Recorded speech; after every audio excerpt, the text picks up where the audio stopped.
Hello दोस्तों, नमस्कार। किसी चैनल में मैं आप सभी लोगों का दिल से बहुत बहुत स्वागत करता हूं। तो चलिए बहुत सारी चीज़ों को कवर करना है, स्टार्ट कर लेते हैं सबसे पहले बजाज ऑटो के साथ। बजाज ऑटो का परफॉर्मेंस एकदम कमाल का रहा है। बीच में बायबैक भी आया था, 10,000 का बायबैक का प्राइस टेंडर में रखा था। उसके बाद आप देख सकते हैं 10,000 की भी ऊपर ये कंपनी हम लोग को भागते हुए देखने को मिल चुकी है। ओला इलेक्ट्रिक की अगर हम लोग बात करें, उसको भी इस कंपनी ने परेशान करके रखा है, जहाँ पे इलेक्ट्रिक व्हीकल का मार्केट शेयर इनका लगातार बढ़ते हुए देखने को यहाँ पे मिल रहा है। आज इस कंपनी के नंबर देखने को यहाँ पे मिल गए। नंबर्स की अगर हम लोग बात करें तो यहाँ पे एक एडजस्टमेंट देखने को मिल चुका है डेफर्ड टैक्स का 211 करोड़ के आसपास, बट उसके बावजूद जो नेट प्रॉफिट है कंपनी का 9% तक हम लोग को 2000 करोड़ के आसपास बढ़ते हुए देखने को यहाँ पे मिल चुका है। डेफिनेटली कल कैसे रिएक्शन रहेगा वो एक देखने वाली बात रहेगी। एलटीटीएस की अगर हम लोग बात करेंगे तो आप सभी लोग पता है एल&टी ग्रुप की कंपनी आईटी सेगमेंट में काम करती है। कंपनी के नंबर की अगर हम लोग बात करेंगे तो आप यहाँ पे देख सकते हो कि जो सेल्स है कंपनी का ईयरली बात कर ले, क्वार्टरली बात कर ले, अच्छा बढ़ते हुए देखने को आप पे मिल चुका है। एंड सब कुछ एडजस्टमेंट के बाद अगर हम लोग प्रॉफिटेबिलिटी को अगर चेक करने जाए इस वक्त प्रॉफिट है 320 करोड़ का। ठीक है, इसके पहले कितना था 316 और उसके पहले कितना था 314। तो अगर हम लोग क्वार्टरली बात कर ले या फिर ईयरली बात कर ले तो अच्छी जंप हम लोग को देखने को यहाँ पे मिली है। अच्छी जंप मतलब आप देख सकते हैं अर्निंग्स के हिसाब से भी 29.63 का ईपीएस था लास्ट टाइम, इस वक्त 30.20 हो गया। साल भर पहले 29.84 था, ये भी 30 हो गया। तो एक अच्छा परफॉर्मेंस देखने को मिल चुका है। एस्टिमेट्स की अगर हम लोग यहाँ पे बात कर ले तो उसको भी मीट किया। आप देख सकते हैं 17 रुपये का इंटरिम डिविडेंड भी कंपनी ने अनाउंस यहाँ पे कर लिया। एस्टिमेट की बात करें तो आप देख सकते हैं, देखिए मीट द एस्टिमेट, जैसे एक्सपेक्टेशन था वैसे एस्टिमेट को मीट यहाँ पे किया है। बट अगर मैं अपनी खुद की पर्सनल बात रखूँ तो थोड़ा मैं और बेटर परफॉर्मेंस एक्सपेक्ट कर रहा था। ठीक है, हर किसी के अपने अपने एस्टिमेट्स अलग अलग होते हैं। मैं थोड़ा और बेटर मतलब 29 to 30 ईपीएस, और वो भी साल भर के बाद में भी एंड क्वार्टरली भी थोड़ा और अच्छा होना चाहिए था। ठीक है, हम लोग यहाँ पे क्या कह सकते हैं, बट स्टिल एस्टिमेट जो था उसके हिसाब से तो कंपनी सही डायरेक्शन में यहाँ पे जा रही है। ठीक है, ये भी पॉइंट देखने को मिल चुका है। कल के दिन एलटीटीएस के भी रिएक्शंस कैसे रहते हैं नंबर्स के प्रति, उसको भी आप चाहो तो चेकआउट कर सकते हो। देन अगर हम लोग बात करेंगे दोस्तों तो एक हमेशा की तरह अनसर्टेनिटी वाली, जिसको हम लोग क्या बोलते हैं, एक लटकती हुई तलवार यहाँ पे चल ही रही है। इजराइल वर्सेस ईरान वॉर की अगर हम लोग बात करें, अलग अलग अपडेट सामने आ रहे हैं। उसी में से ही एक अपडेट सोर्सेज के जरिए सामने आते हुए देखने को मिल चुका है कि इजराइल अभी रेडी हो चुका है, जल्द से जल्द वो ईरान के ऊपर अभी स्ट्राइक यहाँ पे करने वाला है। ऐसी खबरें हम लोग को देखने को यहाँ पे मिल चुकी हैं।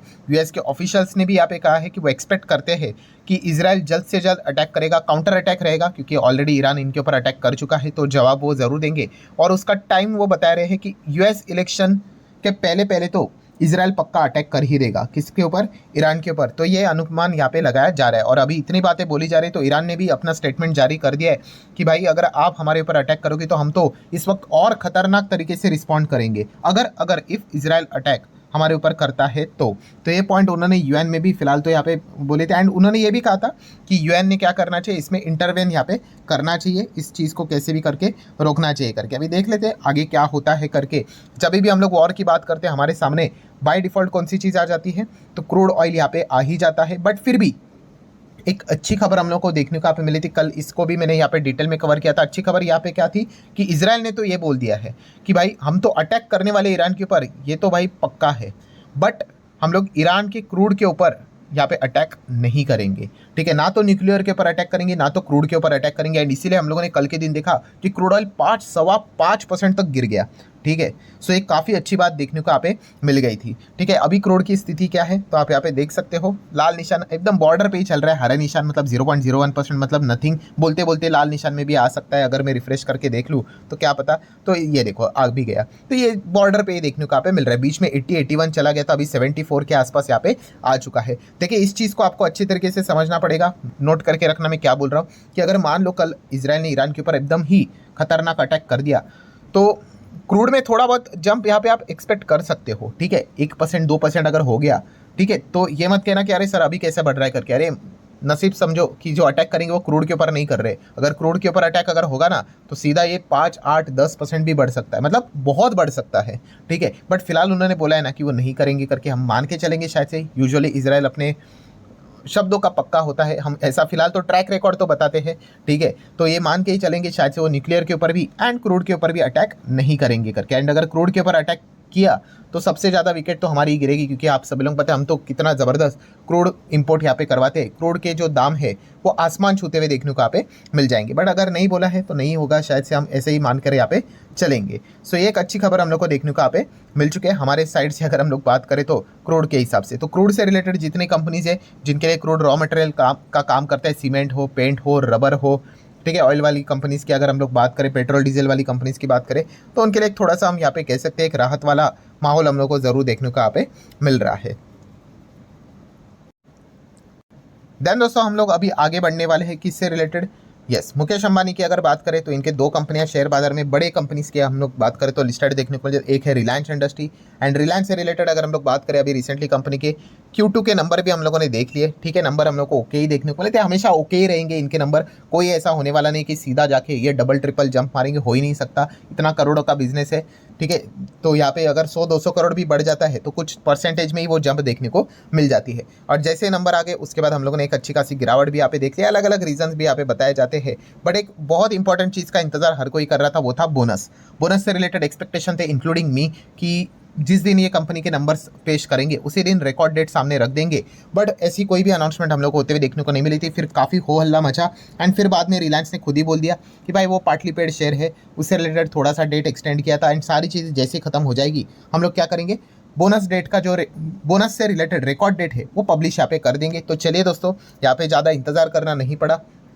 रिलायंस इंडस्ट्री ने आज के दिन यहाँ पे ऑफिशियली अनाउंस यहाँ पे कर दिया है कि 28 अक्टूबर ये रिकॉर्ड डेट वो सेट यहाँ पे कर रहे हैं। किसके लिए? बोनस इशू के लिए।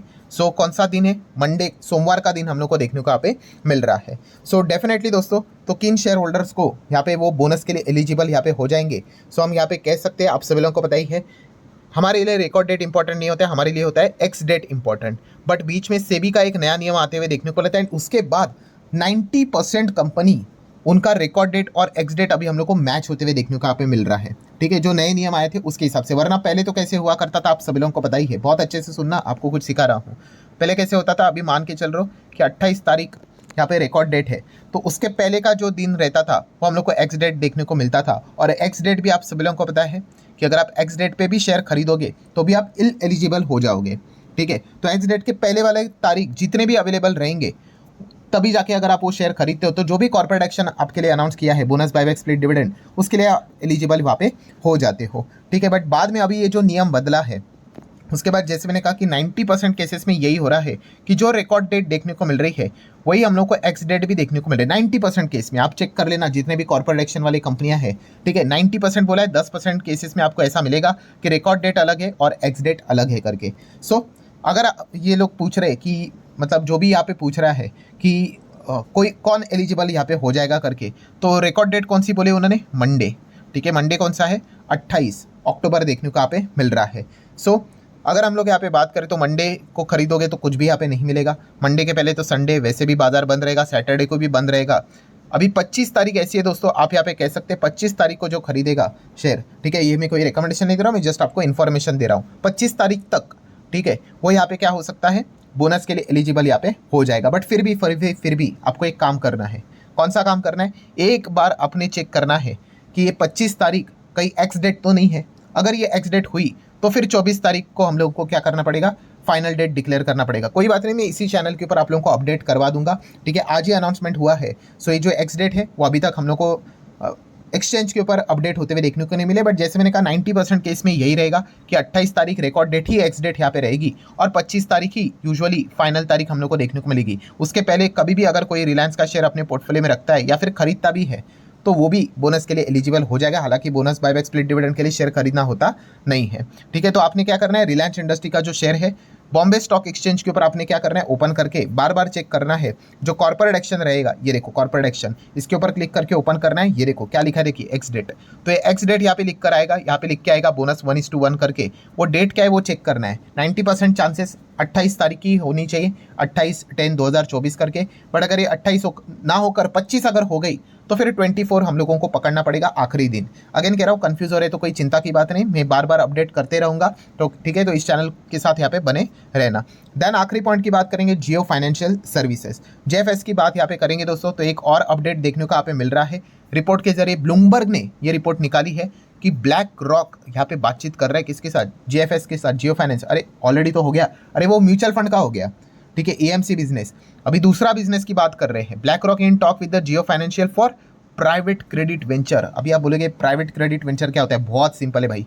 प्राइवेट मतलब आप ऐसे ही समझ लेना कि मार्केट के बाहर ही रहता है, और क्रेडिट वेंचर मतलब पैसे ही देने की बात कर रहे हैं, लोन देने की बात कर रहे हैं, बट ये रिस्की टाइप के लोन होते हैं, ठीक है। इसमें ब्याज एकदम तगड़ा मिलता है, बट रिस्क है, तो जैसे मैंने बोला ना, पैसा डूबने के भी चांसेस होते हैं। सो आप देख सकते हो ब्लैक रॉक यहाँ पे ये जो चीज़ है जियो के साथ यहाँ पे कर सकता है, प्राइवेट क्रेडिट वेंचर की बात करें तो। एंड आप देख सकते हैं ये क्यों किया जा रहा है, tap the expanding direct lending opportunities in India. Direct loan आप यहाँ पे दे सकते हो वो पर्टिकुलर कंपनीज को या फिर उस पर्टिकुलर प्रोजेक्ट को। एंड इससे रिलेटेड बताया जा रहा है कि जॉइंट वेंचर एक और फॉर्म हो सकता है 50-50 के हिसाब से, सेम जैसे कि हम लोगों को एएमसी बिजनेस में देखने को मिला था वैसे ही। सो आप देख सकते हैं इसमें स्टार्टअप को वो फंड कर सकते हैं, ठीक है, बड़े बड़े कंपनीज को यहाँ पे फंड कर सकते हैं, प्रोजेक्ट को फंड कर सकते हैं, ऐसी चीज़ें हम लोग को देखने को मिले। बट फिलहाल तो ये रिपोर्ट के जरिए खबर देखने को यहाँ पे मिल रही है, मतलब रिस्की लोन यहाँ पे बांटे जा सकते हैं, ज़्यादा ब्याज यहाँ पे कमाया जा सकता है। इसके लिए black rock and Jio finance एक और कंपनी यहाँ पे बना सकती है, ऐसी बातचीत फिलहाल तो मार्केट में चल रही। देख लेते हैं इससे रिलेटेड कब ऑफिशियल खबर कोई आती है, या फिर रिलायंस बाद में बोल देता है मतलब जियो फाइनेंस की अरे नहीं भाई ये तो अफवाह थी करके। सो जितने इंपॉर्टेंट पॉइंट्स थे सारे कवर कर ले। वीडियो हेल्पफुल लगा होगा तो चाहो तो लाइक एंड शेयर कर सकते हो। मिलते हैं नेक्स्ट वीडियो में, तब तक के लिए बाय बाय।